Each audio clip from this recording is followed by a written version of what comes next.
All right, now we're going to talk about the most common obstacles you're going to face in your jump training journey. And this is probably going to be the most important section that you watch here because it has potential to transform your training more than anything else. And in order to start this off, I'm going to read a section from my mental training guide that is only available for my online coaching clients at thbstrength.com. And I'm going to read an excerpt from it. Okay.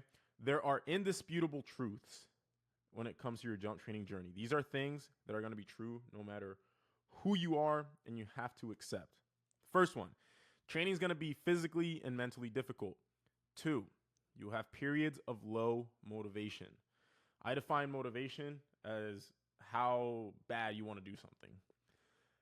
50% of jump sessions will be below average. 50% of your lifts are going to be below average. So think about it.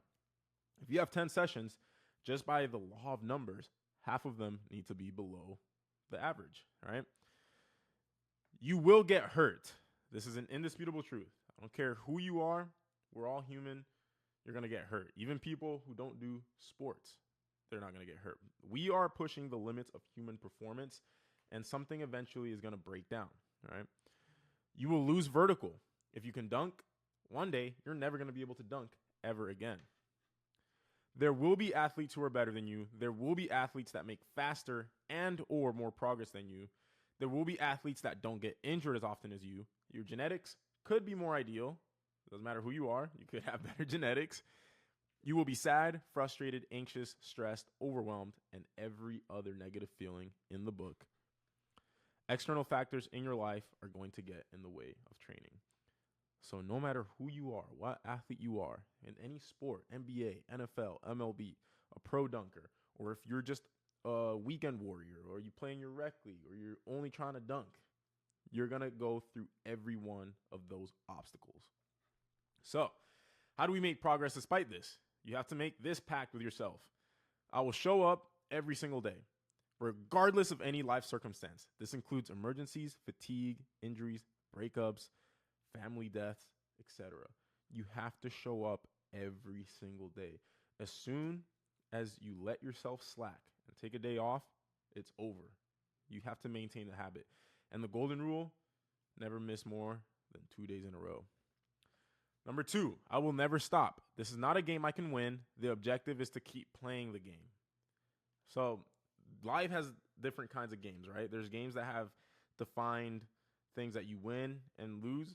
When it comes to jump training, this is a nonstop game. The objective is to keep playing the game. If you keep playing the game, you're going to keep making progress. You lose the game when you stop playing the game. I will build discipline. Discipline is built through habit formation. I will become process-oriented, not goal-oriented. These processes must become habits. So this right here is probably the most important part. Discipline is built through habit formation. So the difference between discipline and motivation, discipline is like motivation's big brother. Motivation is when you're like excited to go do something. Discipline is being able to do something even when you don't feel like doing it. And the only way to build discipline is by forming habits, and you only do that by doing something repetitively for at least 3 weeks straight. And what I mean by become process oriented, you don't want to focus on exterior goals. What you want to do, figure out what your goal is, figure out what actions are needed to get that goal, and then make the actions the goal. So for example, your goal might be to jump higher. What do you need to do to jump higher? You need to jump at least once a week and do 2 to 3 weight room sessions per week, right? And then ISOs on your off days. So you have to train every day. So the action you need to make the goal is show up to the gym. What that does is it takes the success versus failure of achieving a goal out of the equation. So you're not going to have the ups and downs in terms of your emotional levels.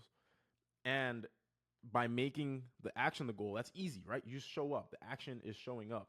And if you make that the goal, you're going to feel good about showing up. Doesn't matter if it's a good day or a bad day, you showed up. You hit your goal. And then when you do that for long enough, which is only by making a habit, you eventually will hit your goal. I will train my mind to become resilient in regards to adversity. The mind is trained through meditation. All right. So that's an excerpt from my mental training guide. If you want the rest of it, and I go in depth about how to basically build up your mind, what books to read, how to meditate, and all that stuff, Uh, and as you can see here, I put injuries as the picture and one of the main obstacles. That is the main obstacle you're gonna run into whenever guys become demotivated and end up quitting dunking. 90% of the time is because of an injury. But don't look at injuries as a bad thing. I hurt myself. The worst injury I have ever had. I tore my IT band in February 2023. Literally the worst injury I've ever had. I couldn't do a leg extension with 10 pounds on a single leg. I went from that bad of an injury to testing a 50.5 inch vertical, a world record, in February 2024, in 1 year. And I had debilitating back pain. I've had tendinopathy, every injury in the book. And they've all been opportunities to learn, right? To learn about my body. And I'm also able to use that information to teach people. And they've always been blessings. And my best jumping days, the most progress I've ever made, have come on the tail end of the injury. So when you shift your mindset from like, woe is me, I'm unlucky, to this injury is a blessing and it's a chance for me to get stronger and to learn about my body and level up even more, it changes the game, right? Because there's so much misinformation out there about, you know, becoming a bulletproof athlete and having pain-free performance. Like I said earlier, we're Formula One race cars. We're pushing the limits of human performance.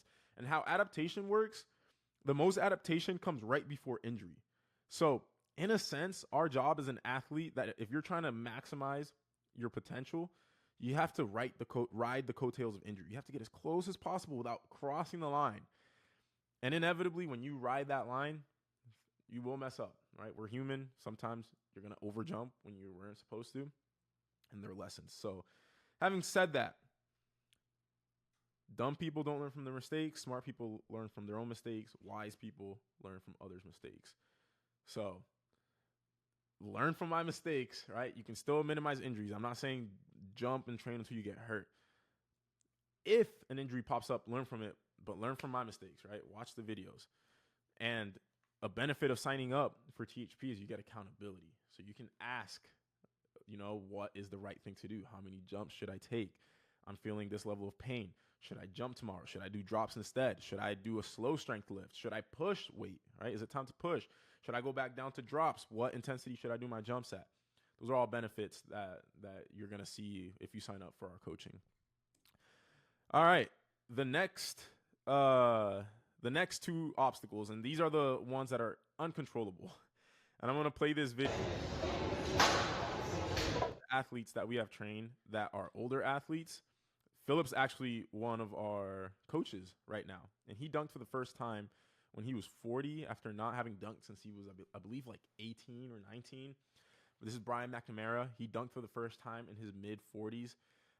David Landstein, which you're going to he's right here, dunked for the first time at age 40 with a two-hander, which is crazy. Now he's doing self-lobs and all kinds of dunks. So age is something that used to be seen as more of a limiter. Mind you, it's still a limiter. Everybody gets old and eventually your body's going to start declining. But what you want to look at is your training age. If you have a low training age and you're in your mid 30s and lower, you can jump the highest in your life. I've seen guys in their 40s that have low training ages, and training age is how long you've been training. So you can be 40 years old, but you've only been training for a year. That's a low training age. If you have a low training age, you will jump the highest in your life by doing THP. Like, I can, with 99% confidence, guarantee that. The only other 1% is guys that have exterior life factors or debilitating injuries that prevent them from being able to train. But you will jump the highest in your life if you have a low training age. If you're older and you have a high training age, but you haven't trained in a long time, we can get you close to your best ever. Okay? And then if you're somebody that has a high training age and is currently training and are old, we can extend the life cycle of your peak athletic performance. All right? So I don't want to talk too much about age, but don't use that as a limiter. It's an uncontrollable factor. The last obstacle is your genetics. And this is something, I'm not even going to talk a lot about this. You can't control your genetics. Stop worrying about your genetics. One of the indisputable truths. There's always going to be somebody out there with better genetics. Stop focusing on other people and just focus on yourself, being better than you were the day before. Okay. So those are the main obstacles, guys. I hope that was helpful. Let's get into some of the nitty gritty training stuff. I'll give you guys an insight into what a week of THP training looks like in the next lesson. Thanks for watching. I'll see you guys in lesson 4.